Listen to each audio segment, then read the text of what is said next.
Don't freak out. The alcohol is staying on How to Drink, just presenting other options. In the past couple of years, non-alcoholic beer has exploded onto the scene. It's become a major segment of the market. They tell me that people aren't drinking as much anymore. That is both true and less true than people are saying. It is true that Gen Z drinks less than their contemporaries, but American alcoholic consumption is roughly the same. I have a lot of stats on that. That's probably for another episode. The short answer is that we had a period of somewhat heightened, but not extremely heightened historically, somewhat heightened alcohol consumption and the bourbon boom. And as a result of that, the market became saturated with brands, like to an insane degree. And now any amount of retraction is cause for panic amongst the alcohol industry. The reality is that the alcohol consumption levels are still within pretty much norms. That said, a lot of people, for a lot of different reasons, are choosing to drink less alcohol. I'm doing a whole series I call Mixology is Dead. Ooh. And in that, I'm going to explore non-alcoholic beer. I'm going to explore non-alcoholic cocktails. I'm going to explore THC cocktails, actually, which is a thing I'm working on like later today. Very interesting. I know that a lot of people have shifted their consumption from alcohol to THC. I think that's fantastic and fine. And I think that the information out there about how to make drinks from that is terrible, and I can do a better job. And I might look at one or two other things. It's a mini series. Mixology is Dead. It's probably not going to be all back to back. There's a whole lot of new non-alcoholic beers on the market, and I'm only talking about non-alcoholic beers, not functional drinks, not non-alcoholic elixirs, not euphorics, none of that other stuff, not non-alcoholic seltzers, which I find really confusing, but they apparently exist. Just the stuff that calls itself a beer. There's a whole lot of it. Some people have told me that a lot of it is phenomenal. I have a friend who has fallen in love with this stuff. He can't drink for a little while for medical reasons, and the non-alcoholic beers are phenomenal for him. He loves them. In fact, he may never come back. Amongst those, one of the brands leading the charge is this one right here, Athletic Brew, as I kind of cheated out a little bit. I'm trying to let it chill further. A lot of people love that one. I have some thoughts on that. We're gonna get to it. We're gonna taste them all, but we should start with the granddaddy of non-alcoholic beers, the one your dad's made fun of, O'Doul's. I've never had an O'Doul's in my life. Let's find out what an O'Doul's is all about. And yes, it's a twist off, but it's more fun and looks cooler to use a bottle opener. So here's the thing. The middle of the American domestic market, your Coors, your Budweisers, your Millers, whatever, they all kind of just taste like liquefied bread to me. To the extent that they taste like beer, they don't. Those beers don't taste like what I am looking for a beer to taste like. But one cannot deny that they are beer and that they are the American standard of beers, even though I think they must be like, I'm assuming their market's been eaten into dramatically by the kind of craft beer movement and even the large market craft beer movement, not the microbrew movement, but like craft beers that are huge out there now. I suppose an O'Doul's does kind of taste like one of those loaf of bread beers. Yeah, it's not very good. Certainly isn't inspiring. But then again, neither are the beers that it's aping. So probably what it should be. This whole episode might be like this. I hope not. I hope we find some fun stuff in here. One thought I did have is that with the interest in non-alcoholic cocktails, I haven't seen anybody doing this, but it occurs to me that non-alcoholic beers might actually be a good place to start there if they have like the right hops and bitter and kind of components in there. Not because you want a beer cocktail, but because it's hard. We'll talk about this more in non-alcoholic cocktails. It's difficult to get certain flavors into a drink without ethanol because of the things that are soluble in ethanol that aren't soluble in water. That's one of the reasons why now non-alcoholic cocktails are really tricky. Maybe a non-alcoholic beer is like a shortcut there. And by non-alcoholic, by the way, we generally, 0.5%. By law, anything with 0.5% alcohol in it or less is non-alcoholic, and you can add 1.8 milliliters, if I'm not mistaken, to an 8-ounce glass of water, of whatever, which is 237 milliliters, and come in at the 0.5% ABV, which we'll be doing later in my THC drinks episode. That'll become relevant. But if you were curious, that means you can add some bitters to a soda and have a great non-alcoholic drink. Okay, one last sip of O'Doul's.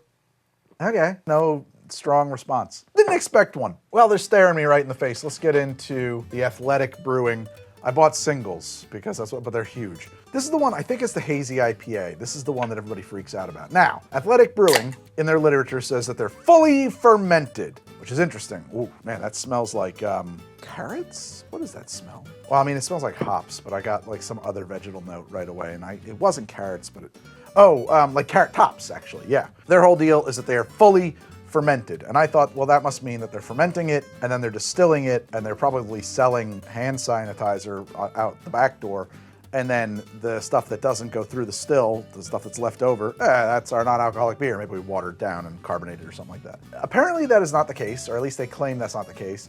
I've talked to some people who can't tell me who they work for, who I think probably know what they're talking about. And they say, you know what they're probably doing is fermenting with things that are not yeast. Fermenting is what happens when the sugars are broken down in a thing via decay through microorganisms. I think that's roughly accurate. It does not mean that yeast came in and made alcohol, although that certainly can happen with one kind of fermentation. Apparently, if you very carefully control your process, you can ferment and prevent alcohol-forming yeasts from coming in. And you could say it's fermented, and it is, but you're kind of talking out the side of your mouth there, because that's not what people are hearing. Anyway, Athletic Brewing Company Freewave Hazy IPA.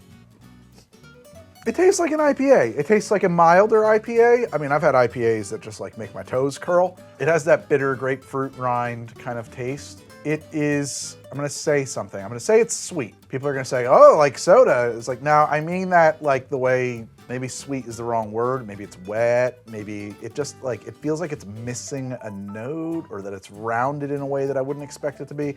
But on the whole, I don't think it's actually, sounds like a criticism. It's not. I think this tastes like a pretty decent, mild IPA. It's certainly not like some crazy rocket fuel IPA. One of the things that's fun for me is that normally when I do these episodes, I have to like take little baby sips so that I'm not like hammered by the end of it. But here I can just slam these, which is good because I'm thirsty. I wonder how much I would have to drink to actually get drunk. I get it. I get it. If you really wanted an IPA and you wanted it to not have alcohol in it, it's not bad. It's pretty good. It tastes more like what I expect a beer to taste like than O'Doul's. And it's also not so hoppy that I'm like, it's too much for me. Sometimes hops feel like they're gonna burn my mouth. Oh no, that's the hazy. Okay, maybe this is the Run Wild was their hot shit. Maybe the Run Wild was the hot one.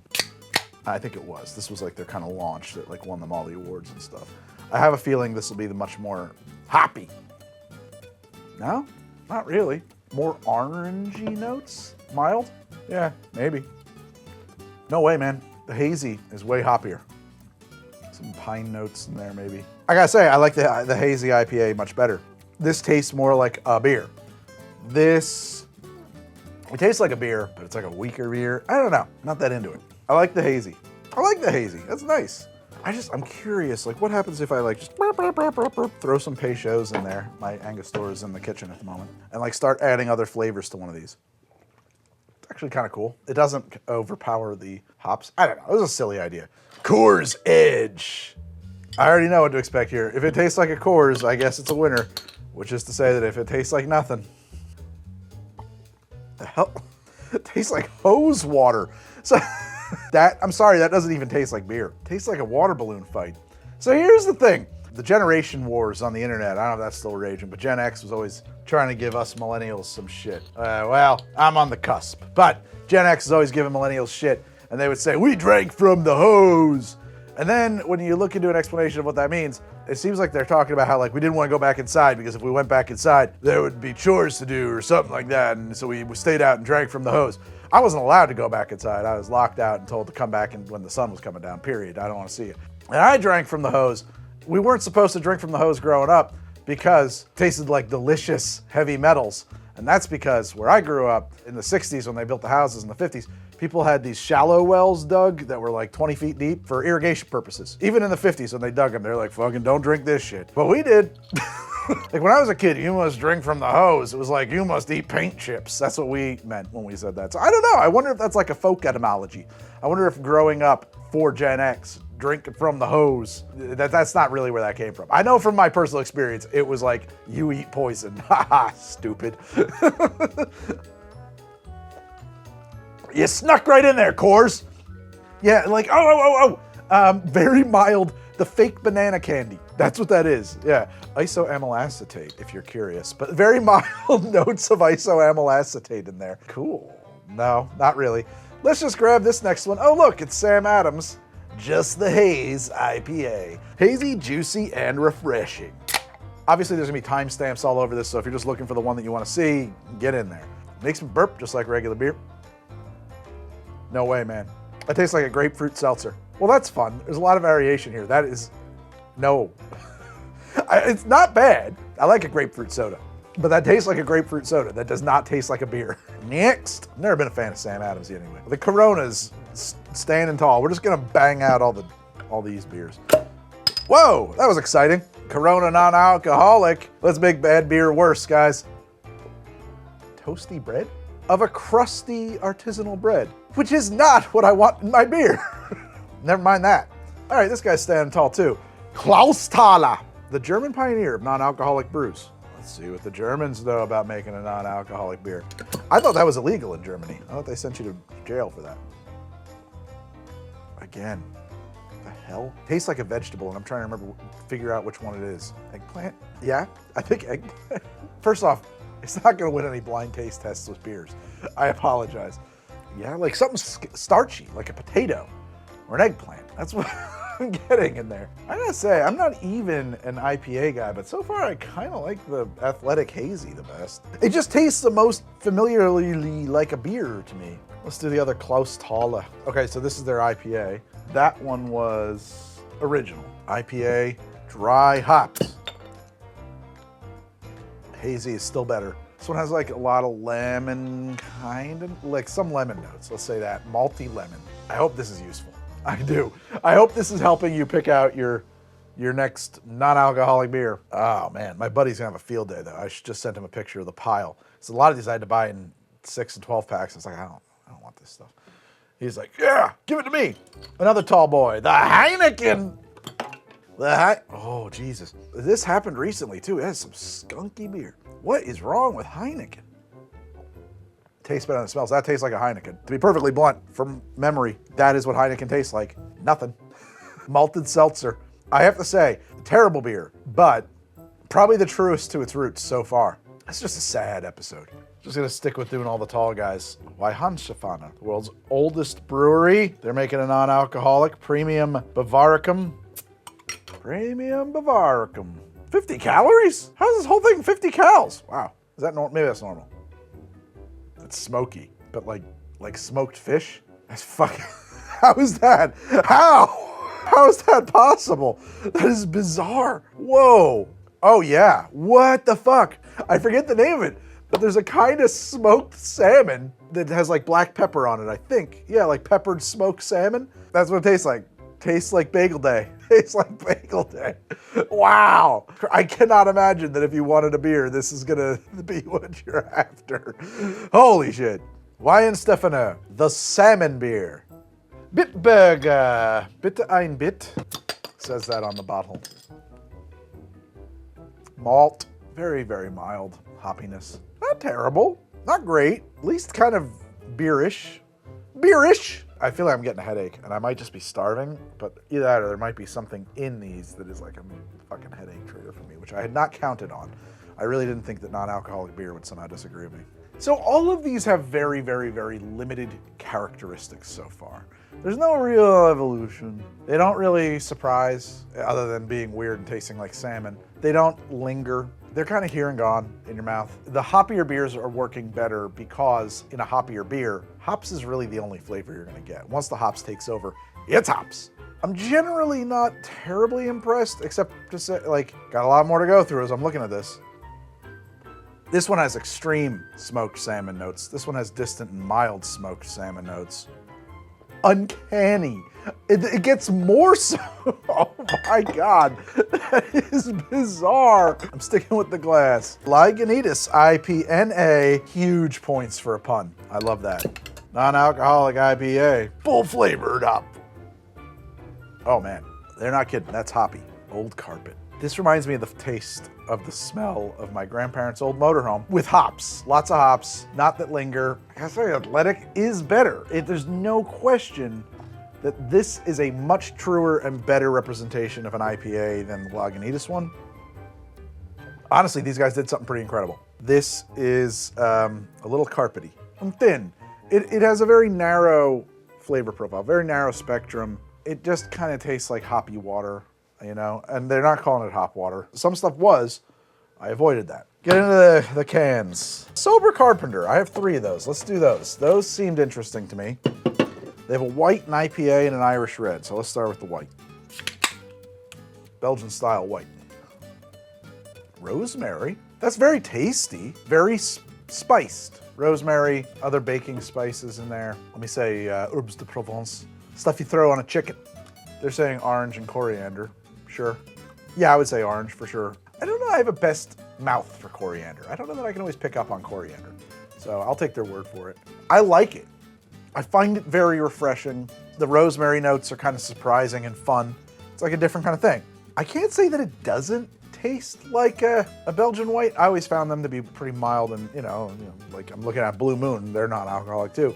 Fairly unoffensive, fairly mild. I'll say this, it's got more body, if that makes any sense, than a lot of these other ones that are not very good, in my opinion. It has a little bit more width to the flavor spectrum. That registers for you. I don't know how to explain that. It's like having more frequencies in, your tastes more like a real instrument than a mono synthesizer. We're gonna do the Irish Red.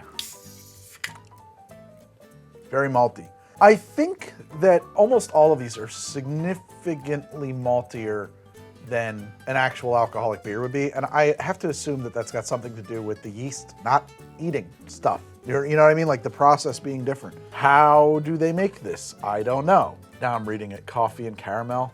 It's a stretch in my opinion, but you could say that. I don't know the process, but I wonder if the ones that are super malty are all having their alcohol eliminated in a similar way. Maybe that's either by distillation or by never actually having alcohol in there. I don't know. But it's malty and not much else. I liked the other one a little bit better just because it has some interesting flavor profile. Nutty. I would say toasty. I don't think I'm gonna say caramel or coffee. I don't think so. Not my coffee. Not my caramel. I don't know. Maybe they have a different one. This is their IPA. I'll bet it probably is pretty close. Oh, I don't know. We'll see.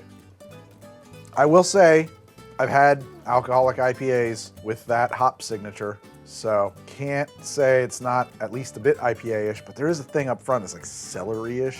Actually, I would say this is probably pretty okay on the non-alcoholic IPA range. I put it below Athletic, but only 1 or 2 slots below, if that makes sense. Blue Moon, you saw me standing alone without a love of my own. That was some real good singing, Greg. Blue Moon's non-alcoholic Belgian white.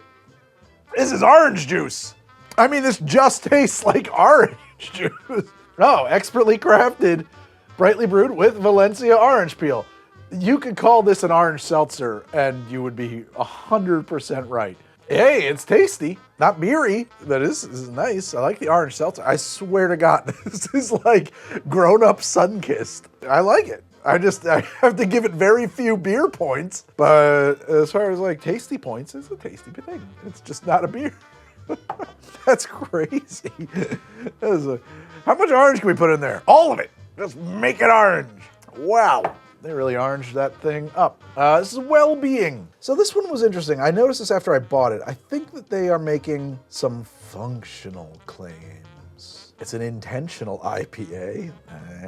What does that mean? Non-alcoholic brew from Wellbeing. Award-winning craft brews and the latest brewing technology to ever so gently remove the alcohol from our fully finished craft brews. So they're actually saying more or less what the process is. It's alcoholic and then it isn't. When we're finished, you have a true to-taste brew that is non-alcoholically and delicious. I always wonder about that too. Like, what do you do with the alcohol? I'm sure you can do, you can, like I said, hand sanitizer at minimum. You don't like throw that away. You've paid excise tax on it, I'm sure, just for the process of creating it. Okay, intentional IPA from the St. Louis Brewery. What is that? That's some kind of candy. Is it bubble gum? Is it like cherry candy? It's something. It's one of the red candies. I don't like that. Ugh. I don't like this one. Oh, the Guinness. Can I drink this one out of the can? I think I can. I've heard good things about this. All right, it says I have to pour it. Hold on. This is like a Belgian ale style goblet, I think, and it's really the only glassware I have that's appropriate for this guy. Heard its little gadget going off in there. Says I gotta pour it up. Pour, pour, pour, pour, pour. Yeah, it's got the nitrogen. Doing a little nitrogen cascade. We'll have to let it go. Let it do its job. So I give that one a special treatment because I know it has that nitrogen cartridge in there, and like that's a whole thing with the Guinness. And hopefully nobody else is gonna ask me to do that, just because I don't have this much glassware. Somebody's probably like, you gotta put them all in a glass. First off, you're not doing that at a barbecue, which is probably where you're drinking these. Secondly, I don't have that much glassware. I just don't. All right, here we go. Non-alc Guinness. Tastes like Guinness that you added water to. But it does taste like Guinness. Just tastes like it's been watered down. I feel like regular Guinness has got that touch more bitterness than this, but it's not bad. Yeah, just kind of watery. That's all. I have so many more to get through. I really thought that, oh, this one's gonna be great. I'll just be able to rip right through these and feel fine. This is too much. I'm so full. Oh, Penn's Best, non-alcoholic. Quality since 1863. I don't know, does that mean that they've been making non-alcoholic beer there since 1863? Because that's crazy, there's no way. Here we go. No, that tastes like pencil erasers. Hell no. Terrible, terrible beer. Sierra Nevada Trail Pass IPA. This was my dad's brew for a while. Not the non-alcoholic one, I'll tell you that. All right. I've had some Sierra Nevadas. That tastes like Sierra Nevada. Tastes like Sierra Nevada that you watered down a little bit. I guess I could probably say that about most of these. They taste a little watered down. On the whole, this one's pretty close to the guy it's imitating.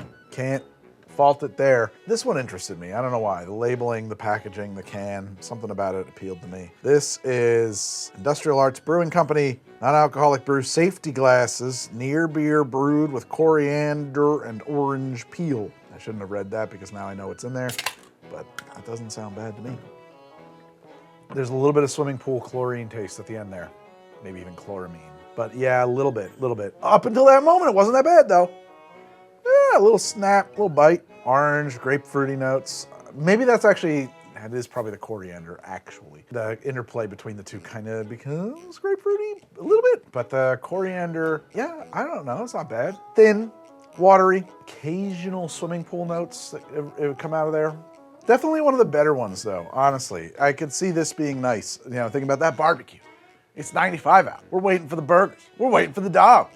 It's hot. I'm gonna reach into that cooler and I'm gonna grab myself a nice ice cold white safety glasses. I probably won't be upset about it. For me though, I'd probably just rather have a seltzer or something. You know, like if I was having something non-alcoholic, seltzer and bitters is where I'm gonna be. I'm not a beer guy. That's the thing. I don't really need a beer bad enough to ever want a non-alcoholic beer. So, I'm not the target audience. But if I was a beer guy, I think I would not be unhappy with that. Estrella Galicia. Alcohol free. Bloop, bloop, bleep. Let's go. Hay. Tastes like hay or straw. It tastes like the smell of a very clean barn. That's what it is. There's no manure. Just clean barn. Maybe a little manure. Brewdog, punk as fuck. West Coast style IPA, bruh. Yeah, I gotta do that West Coast beer. Here we are. All right. Just modern classic. Watery beer. Big hops notes. Is that grapefruit I'm tasting? I don't think so, but maybe it is. Maybe it's grapefruit and lemon. Definitely something snippety-snappity in there. Watery. It's one of the watery ones. It's definitely not the best of the IPAs that we've had. Not the worst. Upside Dawn. Yeah, the golden. I haven't done the athletic golden, so we got to do one more athletic. No, because the other ones are both IPAs, Run Wild and Hazy. So here's the thing. I had this on a lark a few weeks back, and I was like, I'm not into it.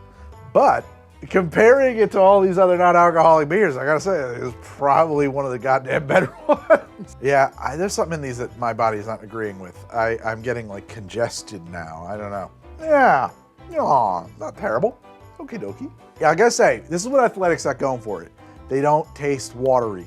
Theirs are way less watery. I may or may not like it as a beer, and I don't really. They're not like the kind of beers I would reach for. I like a heavy Belgian ale. That's my jam, a double. I can't deny that they taste the most like beer of every one of these that I've had, and they don't taste watered. So they are definitely doing something right. They're not full of shit about that. Oh, De Schutz Black Boot from Band Oregon. You know what? this is a better stout than the non-alcoholic Guinness is. This has got those dark chocolate notes. It's got a much thicker body, much thicker flavor. It does not taste as watered down as the Guinness did. No way, dude. Oh my God, that's actually pretty stouty. I'm a little bit impressed. I was not expecting that. It doesn't use the word stout on it, but maybe Deschutes or Black Butt should tell me that. I gotta tell you, I'm impressed. This one, I think you could even trick me into thinking this had alcohol in it. That tastes damn like a stout. That's definitely the best of the dark beers we've had so far. I'm very impressed by that one. I'm glad a few of these have been flat out, like, that's pretty impressive. Because I was worried that, like, people are gonna say, Kraig just doesn't, like, you know, they all, yeah, well, die. No, like, some of them are really actually quite good. That's really quite good. I actually, like, applaud. I gotta say, Athletic is pretty damn legit. A few of these other ones were okay. So far, so good. Oh, Budweiser, I wonder how that'll be. On a good day, it's bad. That's so bad.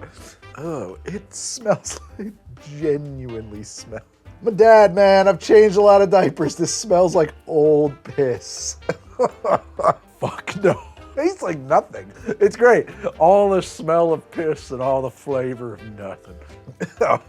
BERO. I don't know. I want to pronounce it that way. I don't want to pronounce it BERO. Meredith said this is one we should pick up. It's very popular. BERO. Hey guys, it's non-taxable under section 5051 IRC. Noon wheat. I think that BERO makes a lot of other stuff, but this is the one that I saw at the store. So that is delicious. It does not taste like beer, but that is actually really tasty.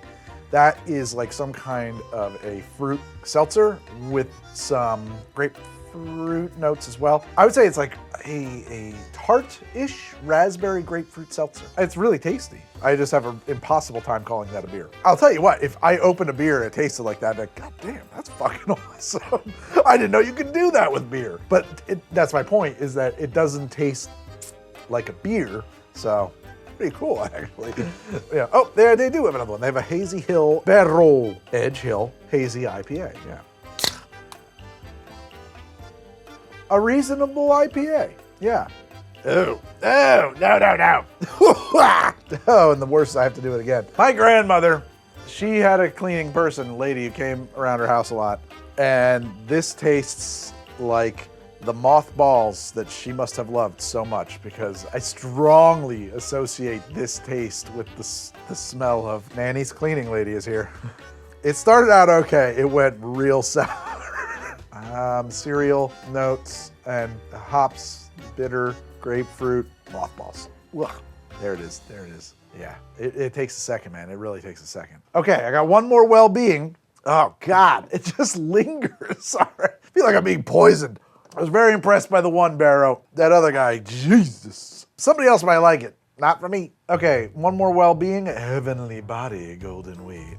I want a perfect body. I want a perfect soul. Golden Wheat. Oh God, I'm sorry. It's not fair because this is still in my mouth. Hot dog notes. Like not the cooked ones, like the taste of opening up a pack of hot dogs. Nah, I don't think that you want that. I don't think that's what you're going for with a beer. I think that you have so many better options for non-alcoholic beers.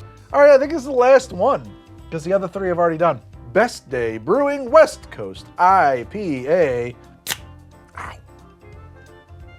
It's a very mild IPA, I think, unless there's some reason I didn't taste it. It's mildly hopped, very mild. I would say that is hopped at the lowest end of an IPA's. I've had non-IPA beers that have more bitterness to them than that. Like, I'm thinking about like an English bitter would something like, maybe I'm wrong? I don't know. Very, very mildly hopped. A little malty, not terribly thin, not very watery tasting, so not a bad beer. Maybe a West Coast IPA is like a whole different thing. Because I know there's like New England IPAs now. And I don't know, I mean, like, I'm not plugged into that whole world. It's just a different universe for me. I did not expect to feel like shit after drinking a bunch of non-alcoholic beers. But yeah, I would say less watery than the watery ones. Not bad, not bad. I feel like if you're looking for an IPA, this might miss the mark for you. But on the other hand, maybe it is. Like, maybe that's what a West Coast IPA is like.